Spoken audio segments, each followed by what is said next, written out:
Welcome. We'll start with the next class for GS, that is the Social Security in India and the recent developments in the field of Social Security. Now let's start with the basic definition for Social Security that was given under the Universal Declaration of Human Rights, Article 22, that says that every member of the society, so let's pick out the keywords here. So everyone, that's the first keyword, from the society has the right for Social Security. And who would be responsible for this? The national efforts and the international efforts are must. So these are the two other primary things that you need to know. And in what cases you are providing social security would be economic, social and cultural. Okay, so that's the basic definition or the basic criteria laid down for understanding the concept of social security globally. Now, this social security concept in the recent years has gained momentum, specifically in a developing nation like India, and the basic focus again comes on the same issues which have been highlighted from years.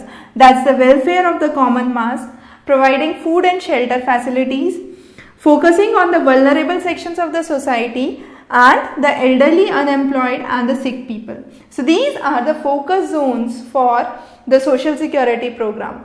Now, how is the social security program that works in United States different from the rest of the world? Under United States, it merely talks about social insurance for the retired and the disabled people. However, worldwide, it is much broader than the concept of merely providing insurance to the retired and the disabled, and it focuses on economic security for people facing risk, and this risk can be in terms of either a vulnerable section of the society, or this risk can be in case of medical hazards or natural disasters. So here are the 5 basic criteria based on which we work around globally the basic key aspects of social security. The first is providing pension to the elderly people. The next is providing availability of health facilities, medical facilities and health insurance, maternity benefits, gratuity benefits and disability benefits. So these are the key aspects along which you have the basis for the social security that revolves. Now, International Labour Organization talked about the various benefits that are must under social security. So it divided the benefits into 3 criteria: the social insurance, the basic services and the services. So it talked about the basic security and the services, the social insurance and the basic services. So according to the ILO, old age pension, survivors benefit, disability benefit and unemployment benefit should all be covered under social insurance because it's a social responsibility. Then you have family benefit and medical care, the maternity care, which are again the basic security for an individual. Sick leave benefit is a kind of services that should be provided, and finally if you have an injury during the employment or at the workplace, that would be employment injury and that would be part of service. So this was the classification given. Now based on this, there are various ways in which we provide the benefits. So the first way is the social insurance. Now in India, the recent schemes of Pradhan Mantri Yojanas that we will be discussing further, the PMSBY and the Jeevan Jyoti Bima Yojana. So all these yojanas cover the social insurance. The next is the means tested benefit, that is providing financial assistance only to those who are not able to support their livelihood or that can be due to lack of income or poverty. So that is means tested benefit. Then you have discretionary benefit, that's at the discretionary power of an officer to give certain benefits to certain sections of the society. Then you have the non-contributory benefit where you have no requirement to contribute, still there would be certain facilities that you would be given. These kinds of facilities are usually provided to people with disability, the old age people and the armed forces people. And finally, you have certain benefits which are universal, which are either categorical or demogrants, we also call those. So these are non-contributory again, but the benefits are given to the whole society. For example, the family allowances or the public pension scheme in New Zealand. So these are common examples of the benefit that is given to the whole society despite the fact they contribute or not. So it's a kind of non-contributory benefit that is given. And the recent proposals for the universal income in India is also a part of a kind of universal benefit scheme. Now the next, why there is a need for the upcoming talks on social security in India. As per 2014, nearly 94% of the labor force works in informal section, which accounts for nearly 370 million of the population. So if you have such a huge chunk of population who does not have any security, providing some kind of facilities for them is a must. 1/8 of the world's elderly population or the old age population lives in India. There is lack of employment opportunities that is growing up, and again there is a huge income disparity, and this income disparity has been rising over the years.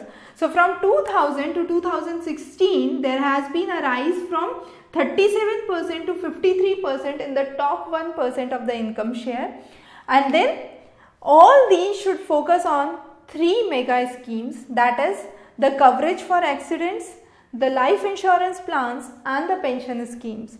Now if we classify Indian sector, you have agriculture sector that contributes to 160 million of the people, you have contract services and construction for another 90 million, trade and communications for 115 million and others for 47 million, accounting to nearly 412 million population that needs some kind of security for their daily life.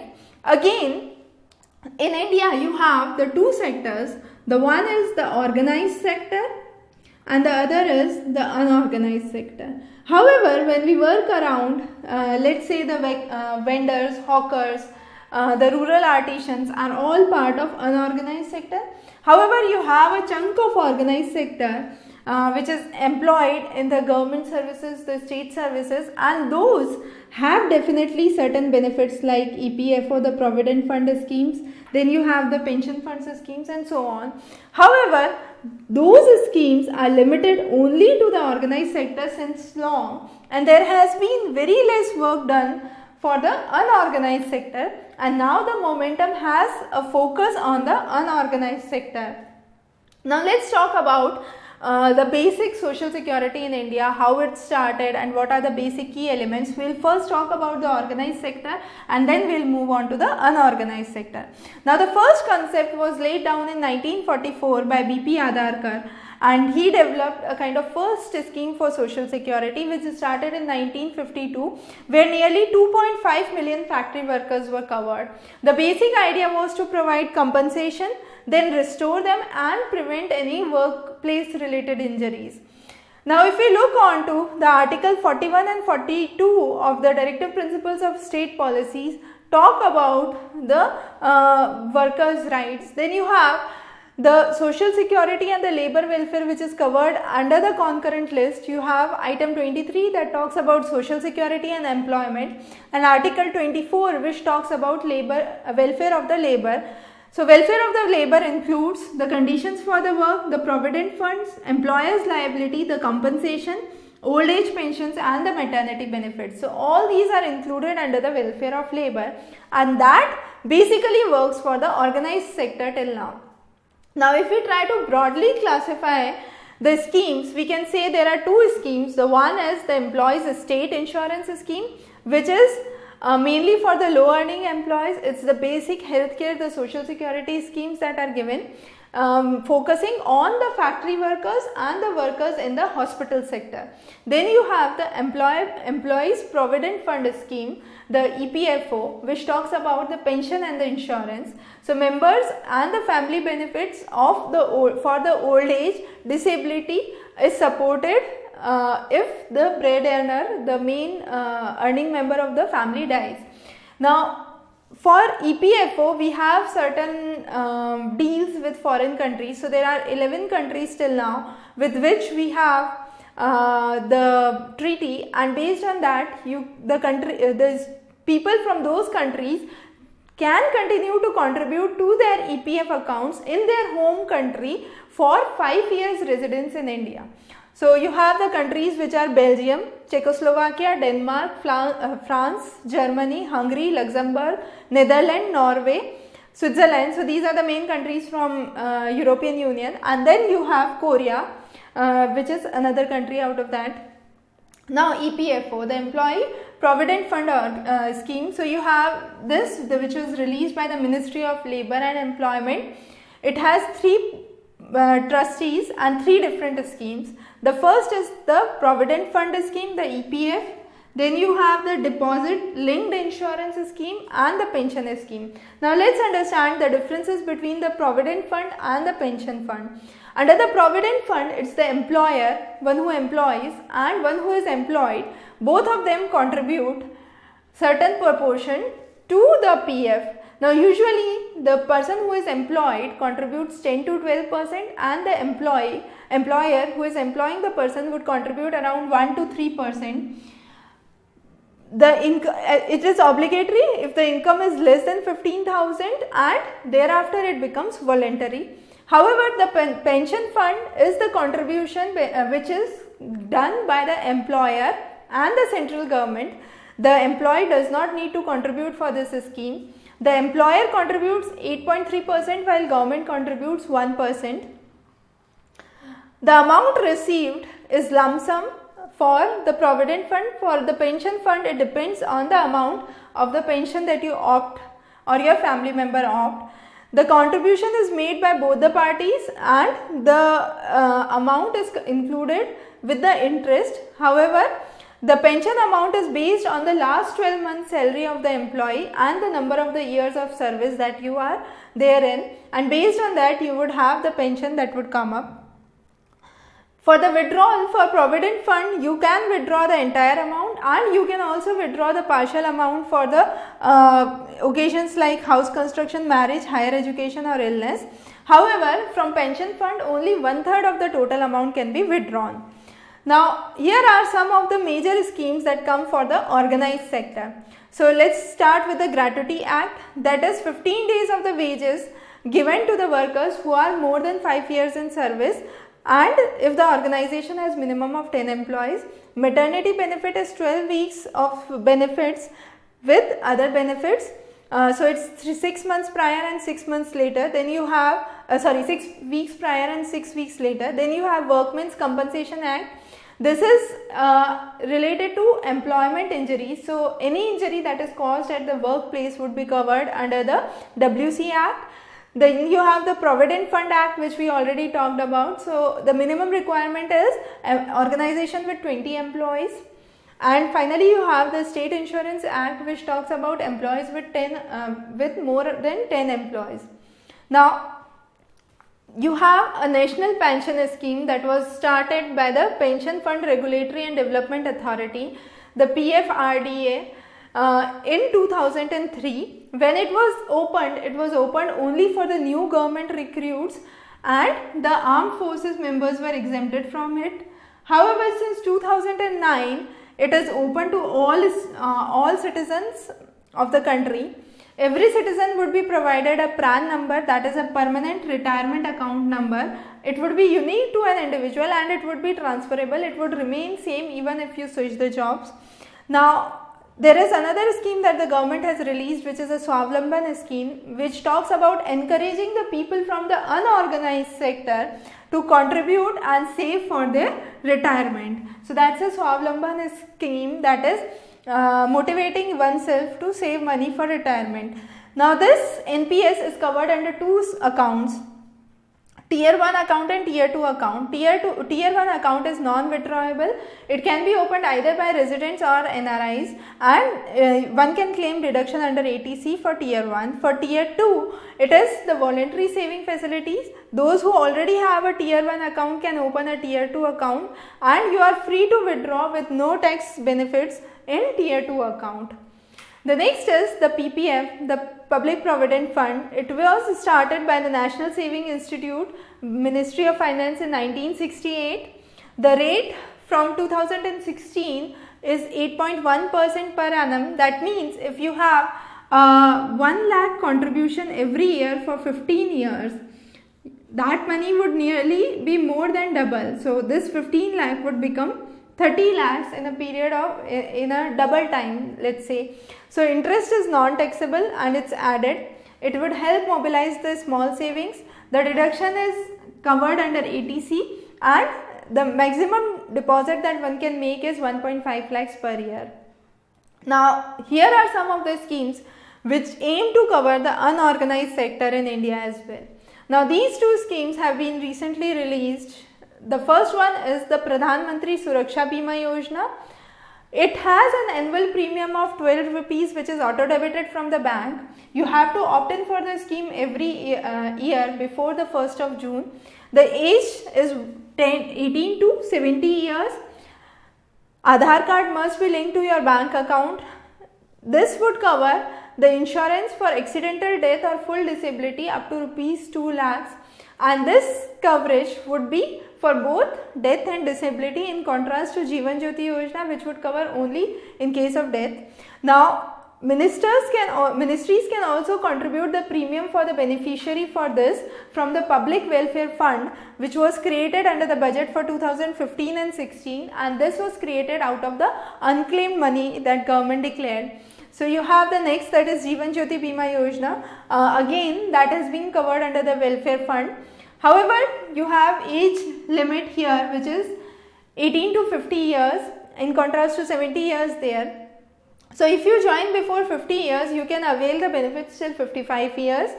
The annual premium is 330 rupees, which is auto debited from the bank, and the sum assured is 2 lakhs rupees, and this would provide benefit only in case of death.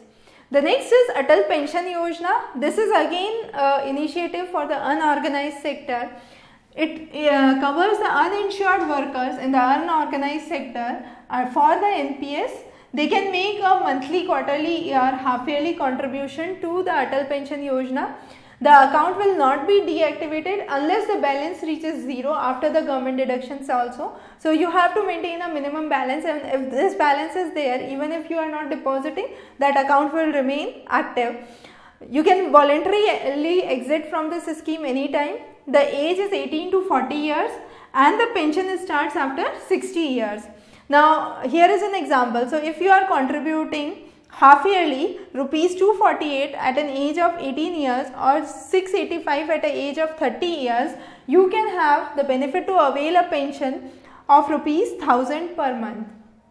So it's mainly to provide a kind of subsistence for pension for the people in the unorganized sector who are uninsured. Then you have the Jan Dhan Yojana, which talked about the universal banking, and it aimed to cover all the 6 lakh villages in India. It focuses on one basic account per household with RuPay debit card, pension and insurance, that all would be linked to that bank account. So all the benefits would be directly transferred to the bank account. There would be no role of intermediaries, and it would decrease the corruptions and the malpractices in the provisions of the services. It would again bring the excluded sector under financial inclusion. So this is a scheme for again the financial inclusion. There would be efficient transfer of subsidy, economic equality would be promoted, and finally the aim is moving from Jan Dhan to Jan Suraksha, that is security for all. Now this is one of the chapters of economic survey, the recent economic survey 2016-17, and this 40-page chapter talks about providing a basic, universal basic income, a conversation with and within the Mahatma. So that's the title for the chapter, and this focuses on providing a kind of basic minimum income to each and every individual in the country. Now the basic reason why to do so is a lot of automation has taken place. As a result, the number of jobs have cut down. But there are critics who are raising questions that if this comes in, it will disincentivize the value for the work culture. Again, there could be more expenditure on temptation products. So for example, the use of tobacco and alcohol might increase. However, the initial project aims to roll out for only the vulnerable sections of the society, that includes the pregnant women, widows, senior citizens, physically or mentally challenged people. It would target nearly 40 to 60% of the population who are actually still not able to receive the benefits of the food subsidy and the PDS, the public distribution system, because of the misallocation, leakages and corruption. So it would be, the basic idea would be clubbing up all the subsidies and giving poor one basic income check. The prerequisite for this project would be JAM scheme, that is Jan Dhan, Aadhaar and mobile. So all should be linked together. So before starting this, there is a requirement to open an account having an Aadhaar scheme and mobile, so receive the funds electronically. And initially it is suggested that even if you have rupees 1500 that is paid per month to 200 million poor, that would bring out around 3 lakh crores burden on the exchequer. So you would have a kind of huge amount that would go into the universal basic schemes. It is not yet implemented, it is under consideration, and there are suggestions as to improve or not to include this. Then there are certain developments on the way. One of this is the provision of giving 1000 rupees allowance to every unemployed educated youth in India. Then there was again another recommendation that talks about 10 paisa per ticket. So for railways, it's not per passenger, it's per ticket, and this cess would cover nearly the 20,000 railway coolies under the EPFO scheme. So on an average, the statistics say there are 10 to 12 lakh railway tickets that are booked every day. So if that is the amount of tickets that are booked, on which you are charging 10 paisa per ticket, you would mop up nearly 1.2 lakhs per day for the scheme for EPFO that could be used to provide the provident funds for the railway coolies. So that is again under consideration. And the recent economic survey also talks about the choice that should be provided to an individual. So that choice could be between the ESI, the Employment State Insurance, or his option to choose any private health insurance. Again, there should be an option between the EPFO or the NPS scheme, whatever the individual wants to choose. So all these are under focus, under development, and are not yet covered. However, you have the separate provident fund that already exists, that is not under development. So that already exists for coal miners, seamen and tea plantation workers in Assam. So with this we cover the basic ideas for the social security in India. We will be covering more topics related to general studies in the upcoming lectures. You can subscribe to our channel for further updates. Have a good day ahead.